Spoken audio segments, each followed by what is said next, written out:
মঙ্গলবার হায়দ্রাবাদে কেরালার বিরুদ্ধে ৭৮তম সন্তোষ ট্রফির ফাইনালে নামছে বাংলা এবং যেমনটা জানা যাচ্ছে দীর্ঘদিন পরে ৩২ বারের চ্যাম্পিয়ন বাংলার সামনে ট্রফি জয়ের হাতছানি। সঞ্জয় সেনের কোচিংয়ে রবি হাঁসদা, নরহরি শ্রেষ্ঠা, মনুতোষ মাঝিরা দুরন্ত ফুটবল ফাইনালে উঠেছে বাংলা। ৬ বছর পর বাংলায় আবারও ট্রফির আশায় বুক বাঁধছে সকলে। বাংলার ৩৩ বার সন্তোষ ট্রফি জয় নিয়ে আশাবাদী এবং আত্মবিশ্বাসী ক্রীড়ামন্ত্রী অরূপ বিশ্বাস। রাজ্য সরকার আমরা সবাই মিলে চাই, আমাদের সকলের প্রার্থনা হচ্ছে বাংলা যাতে চ্যাম্পিয়ন হয়, কারণ এর আগে বাংলা মাত্র ৩২ বার চ্যাম্পিয়ন হয়েছে।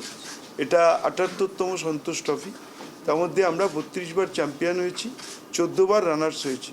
তো আমাদের লক্ষ্য হচ্ছে ৩৩তম চ্যাম্পিয়নশিপ, সেটা আমরা এবার হব। আমার দৃঢ় বিশ্বাস, যদিও অপোনেন্ট টিম কেরল খুবই ভালো, স্ট্রং টিম, কিন্তু আমার দৃঢ় বিশ্বাস যেভাবে বাংলা দল খেলছে এবং বিশেষ করে আমাদের এবারের যিনি কোচ সঞ্জয় সেন, তিনি যেভাবে টিম সিলেকশন থেকে শুরু করে যেভাবে এবার খেলছেন, আমার দৃঢ় বিশ্বাস যে একটা খেলায় কোচেরও খুব ভূমিকা থাকে এবং দারুণভাবে তিনি টিমটাকে লিড করছেন এবং আমার দৃঢ় বিশ্বাস এবার আমরা চ্যাম্পিয়ন হব। আমার মনে হয় যে অমল দত্ত, পিকে ব্যানার্জি, সুভাষ ভৌমিক, সুব্রত ভট্টাচার্যের পর এই মুহূর্তে বাংলা সেরা কোচের নাম হচ্ছে সঞ্জয় সেন। আমি আইএফএকে অভিনন্দন জানাবো এই কারণে যে আইএফএ এবার দুর্ধর্ষভাবে কোচ সিলেকশন করেছেন এবং তার থেকেও ভালো হয়েছে টিম সিলেকশন। ফলে কোনো একটা ক্লাব থেকে গতবার যেমন হয়েছিল, একটা ক্লাব থেকেই বেশি প্লেয়ার চলে গেছিলো বলে একটা টিমের মধ্যে ছন্দ ছিল না। এবার কিন্তু একটা বেস্ট বেঙ্গলের যারা ইয়াং ব্রিগেড তারা খেলছে এবং তারা দৌড়চ্ছে এবং মাঠ দাপিয়ে বেড়াচ্ছে। ফলে আমার দৃঢ় বিশ্বাস, আপনাদের সকলের শুভেচ্ছা এবং বাংলার মানুষ সবাইকে বলবো, ফুটবলপ্রেমী মানুষকে সবাইকে কালকে এক হয়ে বাংলার পাশে দাঁড়াতে এবং আমার দৃঢ় বিশ্বাস বাংলা আগামীকাল চ্যাম্পিয়ন হবেই।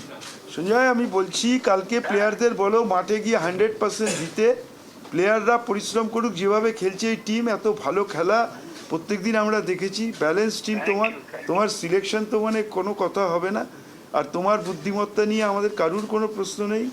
তোমার সাফল্য তোমার ঝুলিতে। কালকে তুমি বাংলাকে 6 বছর পর ট্রফিটা তুমি নিয়ে এসো, তুমি এলে আমি এয়ারপোর্টে তোমাদের রিসিভ করতে যাব। সবাই রয়েছে এখানে, আইএফএর প্রেসিডেন্ট থেকে শুরু করে চেয়ারম্যান থেকে সবাই, সমস্ত প্রেস মিডিয়া, সবার গুড উইশেস তোমাদের সঙ্গে আছে। এই সবাই একটু বলো, তোমাদের সবার গুড উইশেস আছে তো? এবং প্রেস মিডিয়াও বলছে সবার গুড উইশেস তোমার সঙ্গে আছে। কালকে পুরো টিমকে বলো একেবারে মানে মন দিয়ে do or die situation, trophy নিয়ে আসতে হবে, ব্যাস একদম সবাই মিলে একসঙ্গে। আজকে আমরা এখানে সবাই আইএফএ, আমরা রাজ্য সরকার, সমস্ত মিডিয়া সবাই একসঙ্গে বসেছি, তোমাদের সাফল্য কামনা করছি। তুমি একদম কালকে এমনভাবে নেতৃত্ব দাও, মাঠে একদম কাউকে ছাড়া নেই। কালকে শেষ, কালকে বাংলার জন্য যখনই মনে হবে একটু হাঁপিয়ে যাচ্ছে বলবে বাংলাকে চ্যাম্পিয়ন করতে হবে। বাংলার কথা ভেবে কালকে জান প্রাণ দিয়ে ট্রফিটা নিয়ে এসো, আমরা সবাই আছি তোমাদের সঙ্গে।